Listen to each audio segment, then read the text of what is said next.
നമസ്കാരം. ഞാൻ ഫാർമസിസ്റ്റ് ജയശ്രീ. ഞാനിന്ന് പറയാൻ പോകുന്നത് എൻ്റെ ഡെൻ്റൽ കെയറിനെ പറ്റിയാണ്. ഞാനൊരു 6 മന്ത് കട്ട കമ്പി ഇട്ടിട്ടുണ്ടായിരുന്നു. അതിനുശേഷം ഞാനിപ്പോൾ യൂസ് ചെയ്യുന്നത് ഒരു അലൈനറാണ്. അത് ഡെൻ കെയറിൻ്റെ അലൈനറാണ് യൂസ് ചെയ്യുന്നത്. ഇതിനകത്തൊരു എനിക്കൊരു 11 സെറ്റ് അലൈനറുണ്ട്. ഫസ്റ്റ് സ്റ്റേജ് ഞാൻ ഉപയോഗിച്ച് കഴിഞ്ഞു. ഇതിപ്പോൾ എൻ്റെ സെക്കൻഡ് സ്റ്റേജാണ്. ഇതാണ് അലൈനർ. ഇതൊരു വൈറ്റ് കളറിലാണ്. ഇത് നമ്മൾ മറ്റേ കമ്പി ഇടുന്നത് പോലെ തന്നെയാണ്. ഇത് ഒരെണ്ണത്തിനായിട്ട് 2 സെറ്റ് ഉണ്ട്, മേളിൽ അപ്പുറം ലോവറും. ഈ സാധനം നമ്മൾ പല്ലിലേക്ക് ഇങ്ങനെ കയറ്റി വെക്കുകയാണ്, ഇതും താഴേക്ക്. ഇത് ഉപയോഗിക്കുമ്പം നമുക്ക് കംഫർട്ടബിൾ ആണ്. പക്ഷേ ഇത് വായിൽ വെച്ചുകൊണ്ട് നമുക്ക് ഫുഡ് കഴിക്കാനോ ചൂടുള്ള സാധനങ്ങൾ കുടിക്കാനോ ഒന്നും പറ്റത്തില്ല. മേ ബി ഇതിന് ഡാമേജ് സംഭവിക്കും. അതുകൊണ്ടാണ് ഹോട്ടൊന്നും ഉപയോഗിക്കാൻ പറ്റാത്തത്. വെള്ളം കുടിക്കുന്നതിന് കുഴപ്പമില്ല. ഇത് കെയർ ചെയ്യാൻ നമ്മൾ ഫുഡൊക്കെ കഴിക്കാൻ നേരം ഇതുപോലെ പൗച്ചിനകത്താണ് നമ്മൾ ക്യാരി ചെയ്യുന്നത്. ഫുഡ് കഴിക്കാൻ നേരം പൗച്ച് തുറക്കുക. അതിനകത്തൊരു നീഡിൻ്റെ ഈ തുമ്പ് വശം വെച്ചാണ് നമ്മൾ ആ വായു തുറന്നിട്ട് ഇങ്ങനെ വലിച്ചു കഴിയുമ്പോൾ താഴേക്ക് വലിച്ചു കഴിയുമ്പോൾ എടുക്കാൻ പറ്റും. ഇങ്ങനെ എടുക്കാം. അതുപോലെ മേളിൽ താഴേതാണെങ്കിൽ മേളിലോട്ട് വലിക്കണം. അപ്പം അതും താഴത്തതും എടുക്കാൻ പറ്റും. അതേസമയത്ത് എല്ലാം കഴിഞ്ഞ് ഫുഡ് കഴിച്ച് കഴിഞ്ഞു, വാഷ് ചെയ്തു, ബ്രഷ് ചെയ്തതിന് ശേഷം ഇത് നമ്മൾ വായിൽ വെച്ച് കഴിയുമ്പോൾ നമുക്കൊരു ടൈറ്റ് ഫീൽ ചെയ്യുന്നില്ലെങ്കിൽ അത് വെച്ച് തന്നെ രണ്ടും നമ്മൾ ആളിൽ കടിക്കുന്നതിൽ കടിക്കാൻ പറ്റില്ല. അങ്ങനെ കടിക്കാൻ പറ്റില്ല, ചിലപ്പോൾ പൊട്ടിപ്പോകുമായിരിക്കാം. കടിക്കാൻ വേണ്ടി ഇത് ഇങ്ങനെ പല്ലിനിടയിൽ വെച്ചിട്ടാണ് നമ്മൾ കടിക്കുന്നത്. അങ്ങനെ നമ്മൾ ഇങ്ങനെ പൗച്ച് യൂസ് ചെയ്യുന്നു. എന്നിട്ട് ഇതിനകത്തൊരു മിററും കൂടെ ഉണ്ട് കേട്ടോ.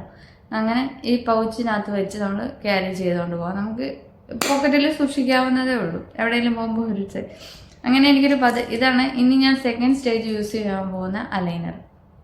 മറ്റേ കട്ട കമ്പി ഇടുമ്പം നല്ല പെയിൻ ആണല്ലോ. എൻ്റെ ഒരു പല്ലിങ്ങനെ ചെരിഞ്ഞിട്ടായിരുന്നു. ഈ ഒരു പല്ല് ഇങ്ങനെ ശരിക്കും ഈ പല്ലിൻ്റെ മേളിലാണ് കയറി. അപ്പം ഇവിടെ ഇത്തിരി ക്യാപ്പൊക്കെ ആയിട്ട് ചെരിഞ്ഞൊക്കെയാണ് ഇരുന്നത്. അതൊക്കെ ഞാൻ മറ്റേ കമ്പി ഇട്ട് സെറ്റ് ചെയ്ത് നേരെയാക്കി ലെവലാക്കിയതിന് ശേഷമാണ് ഞാൻ അലൈനറിലേക്ക് പോകുന്നത്. ഇതാണ് എൻ്റെ 11 സെറ്റ് അലൈനർ. ഇത് ഓരോ സ്റ്റേജ് വീതമാണ്. അപ്പം ഞാനിത് യൂസ് ചെയ്യുന്നത് 14 ദിവസം ഒരു അലൈനറിൻ്റെ സെറ്റ് യൂസ് ചെയ്ത് കഴിഞ്ഞിട്ട് അടുത്ത സെറ്റും. അങ്ങനെ എനിക്കൊരു 14 സെറ്റും പിന്നെ അതിൻ്റെ റീറ്റെയിലർ ഒരു 6 മന്ത് ഇടുന്നതാണ് നല്ലതെന്നാണ് പറഞ്ഞത്. കൂടുതലും ഒരു 1 ഇയർ യൂസ് ചെയ്യണം നമ്മുടെ പല്ല് അത്രയും നന്നായിരിക്കും എന്നാണ് ഡോക്ടറിൻ്റെ അടുത്ത് പറഞ്ഞത്. ഇനി ഞാൻ യൂസ് ചെയ്യുന്ന ഈ അലൈനർ കംഫർട്ടബിൾ ആണ് മറ്റേതിനെ അപേക്ഷിച്ച്. മറ്റേതെന്ന് വെച്ചാൽ നമ്മൾ ഫുഡൊക്കെ കഴിച്ച് കഴിയുമ്പോൾ ആ പല്ലിൻ്റെ ആ കട്ടയുടെയൊക്കെ ഇടയിൽ കമ്പിയുടെയൊക്കെ ഇടയിൽ കയറിയിരിക്കും. അപ്പോൾ നമുക്ക് പല്ല് വേദന, അങ്ങനെ എൻ്റെ ഒരു പല്ല് പോയതായി പോയിട്ടുണ്ട്. പിന്നെ ഞാനത് അടയ്ക്കുവാണ് ചെയ്തതാണ് പല്ല്. ഈ പല്ല് കമ്പി ഇട്ടവർക്കൊരു 2 ദിവസം കൂടുമ്പോൾ നമ്മൾ ഉപ്പുവെള്ളം കൊള്ളണം. അപ്പം അതിന് ഞാൻ ഉപ്പുവെള്ളം കൊള്ളുക മാത്രമല്ല, ഒരു ക്ലോവ് നന്നായി പൊടിച്ചിട്ട് നല്ല തിളച്ച വെള്ളത്തിനകത്തോട്ട് 1-2 ക്ലോവ് ഇട്ട് കുറച്ച് ഉപ്പും കൂടി ഇട്ട് വായിൽ കൊള്ളുവാണെങ്കിൽ നമ്മുടെ പല്ലിൻ്റെ വേദന പെട്ടെന്ന് മാറിക്കിട്ടും. അപ്പോൾ പല്ലിനുണ്ടാകുന്ന അണുക്കളൊക്കെ വേഗം നശിച്ച് ബാക്ടീരിയ ഇൻഫെക്ഷനിൽ നിന്നൊക്കെ നമുക്ക് പെട്ടെന്ന് മോചനം കിട്ടും. പല്ലിൻ്റെ വേദനയൊക്കെ മാറിക്കിട്ടും. അങ്ങനെ ഒരു നല്ലൊരു റെമഡിയാണ് ഞാനിപ്പോൾ പറഞ്ഞത്. അതുപോലെ ഇത് ഫിക്സ് ചെയ്യുന്നത് എങ്ങനെയാണെന്ന് വെച്ചാൽ ഇങ്ങനെ ഇത് മേളിലോട്ട് വെക്കണം.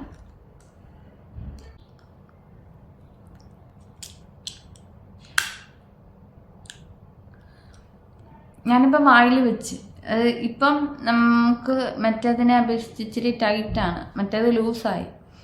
ഇത് നല്ല അപ്പം കുറച്ചും കൂടെ പല്ലെടുത്തു. ഇതിപ്പോൾ മറ്റേതിനേക്കാളും ചെറുതാണ്. അപ്പം അത് വെച്ചതിൻ്റെ ഒരു ബുദ്ധിമുട്ടുണ്ട്, വേദനയുണ്ട് പല്ലെടുക്കുന്നതിൻ്റെ. ഇപ്പം ഇത് 14 ദിവസം നമ്മൾ വായിൽ ഇങ്ങനെ വെച്ച് കഴിയും. രാവിലെ എഴുന്നേറ്റ് ബ്രഷ് ചെയ്യുമ്പോൾ ഇതും ഒപ്പം തന്നെ ക്ലീൻ ചെയ്യുക. അതിനുശേഷം ഫുഡൊക്കെ കഴിച്ച് കഴിഞ്ഞാൽ വീണ്ടും വെക്കുക. പിന്നെ ഉച്ചയ്ക്ക് ഫുഡ് കഴിക്കാൻ നേരം എടുക്കുക, ക്ലീൻ ചെയ്തതിന് ശേഷം വീണ്ടും വെക്കുക. അങ്ങനെ കണ്ടിന്യൂ ഒരു 24 hours, ഒരു 22 hours എങ്കിലും നമ്മൾ വായിൽ ഇത് തന്നെ വെച്ചുകൊണ്ടിരിക്കണം.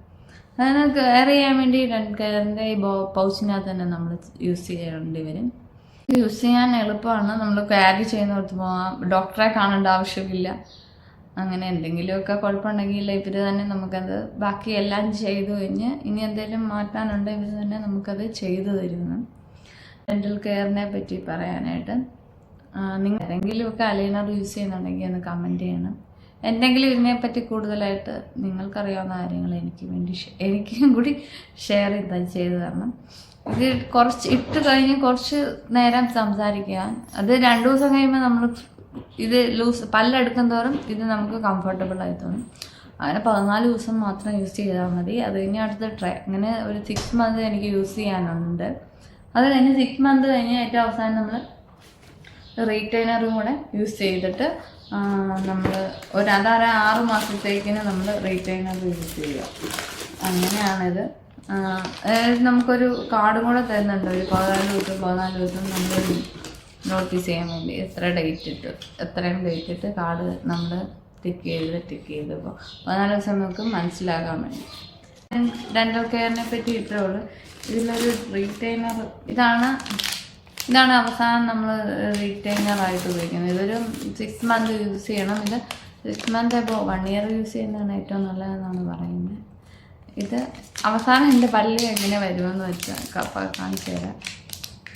റീറ്റൈനർ അവസാനം എൻ്റെ പല്ല് എങ്ങനെയാണ് വരുന്നത് വെച്ചാൽ ഇതിങ്ങനെ ഇരിക്കും. എല്ലാം വളരെ അടുത്ത് ഇവിടെയുള്ള ഗ്യാപ്പെല്ലാം ഫില്ല് ചെയ്ത് പല്ലിങ്ങനെ.